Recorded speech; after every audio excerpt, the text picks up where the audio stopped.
All right, well, hopefully you can hear me. I'm trying to be somewhat subtle, but there's a ton of people around. I'm Dr. Dave Nelson.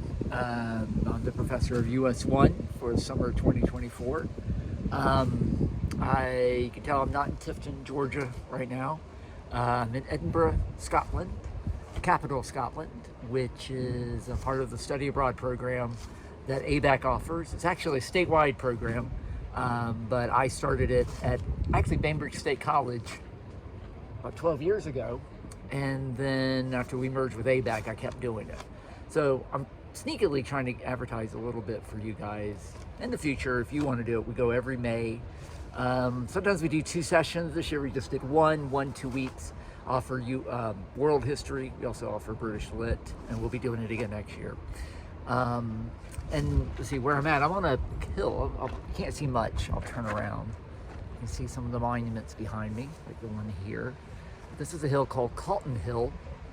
It's actually a former volcano.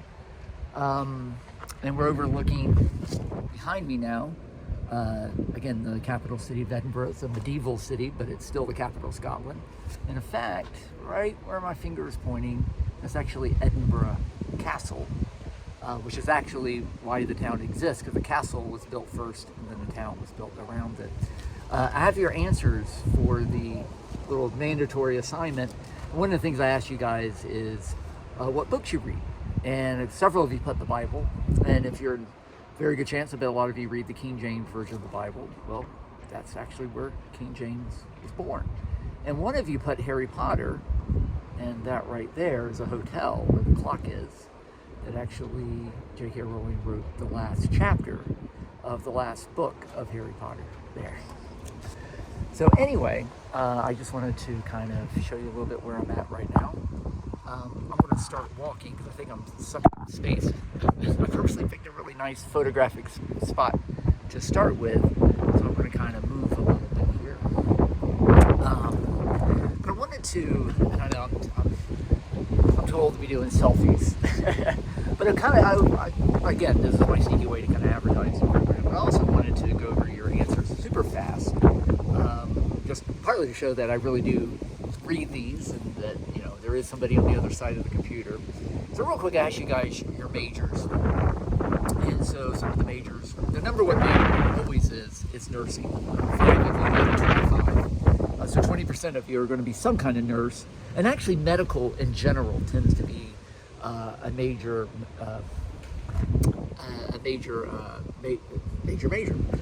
4 of you are dual enrollment, then we got some AgCom, physical education, 3 of you biology, 1 ag, 1's not sure yet, crop production, education, ag, business.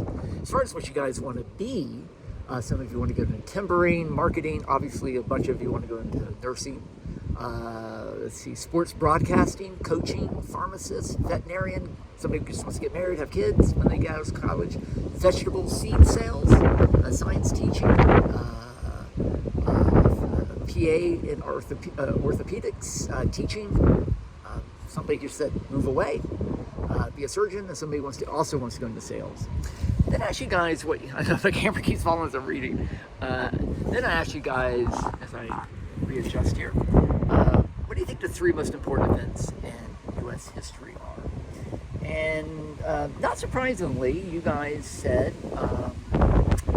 8 of you said Civil War, something to do with Civil War. 7 of you said World War II or Pearl Harbor, and 7 of you said Declaration of Independence. If you ask most historians to name the top 3 events, those will be the top 3 they come up with.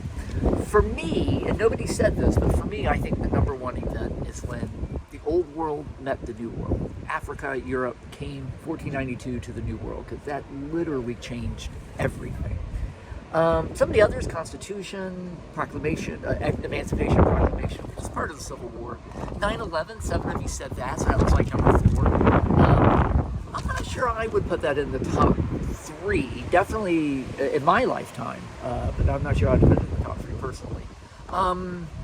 Let's see, Lincoln's assassination, Louisiana Purchase, 4 of you said Civil Rights Movement, the Great Depression, another 4, Watergate, COVID, a couple of you said, creation of the world.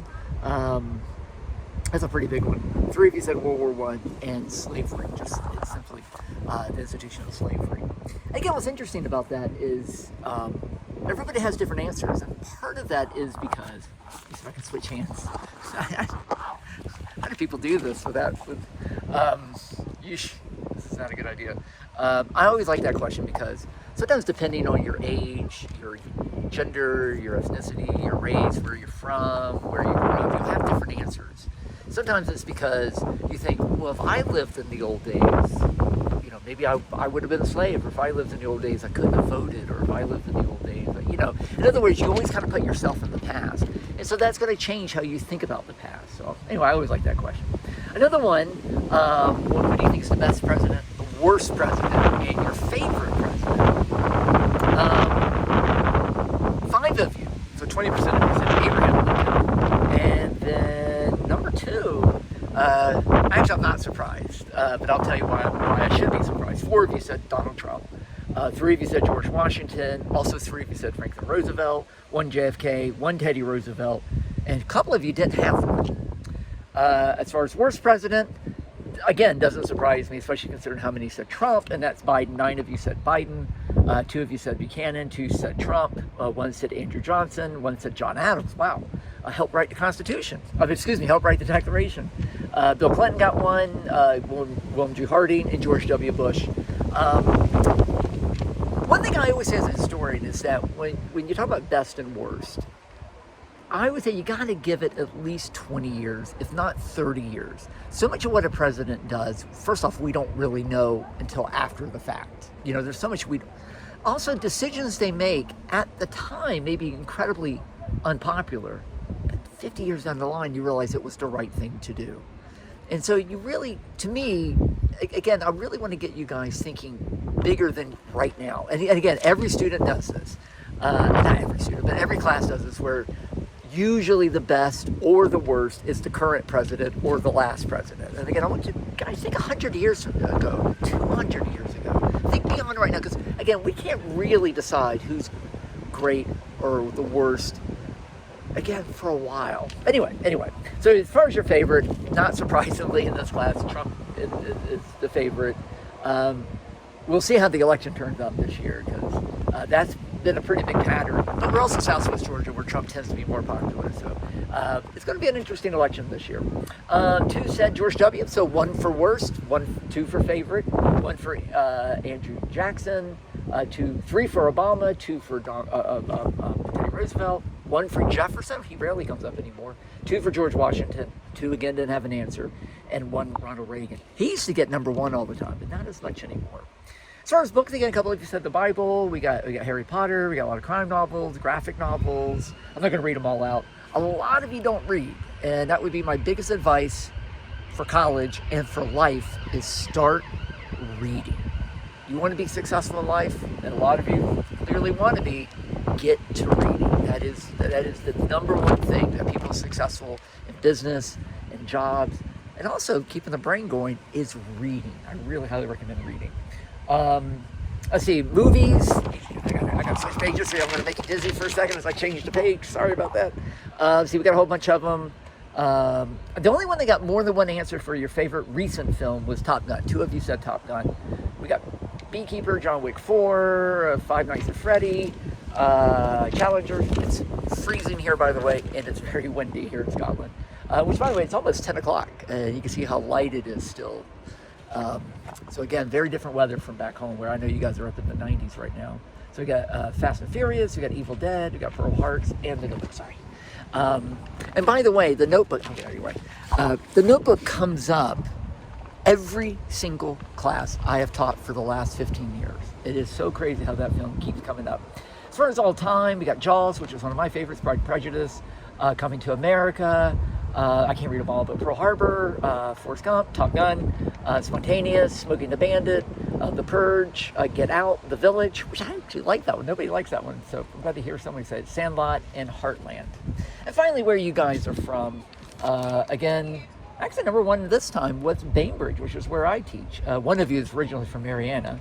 Then we got, let's see, 2 for Climax, a couple from Clarksville, one from Lenox, one from Enigma, 3 from Tifton, although one of these from Bainbridge, Sycamore, Wiggum, and Moultrie, and I think Barry in Georgia was the last one. Anyway, it's getting a little crowded, and I feel like I'm sucking up good space here, so let me go ahead and stop as I make you guys dizzy anyway. I will be back in country in a week. I'm recording this on Monday night, what is it, the 4th of June, so I'll be back in a week. I've been pretty good, I think, about responding to emails, but if there is a lag on emails the next few days, this is why, because I'm 5 hours difference in time, and I am on the move. I'm doing research at the National Archives here, which is actually right about where my finger is, but I'm going to a couple other cities here in Scotland before I head home.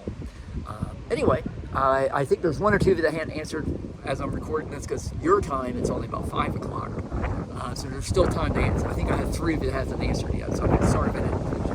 Alrighty guys, it's been 10 minutes, that's the morning.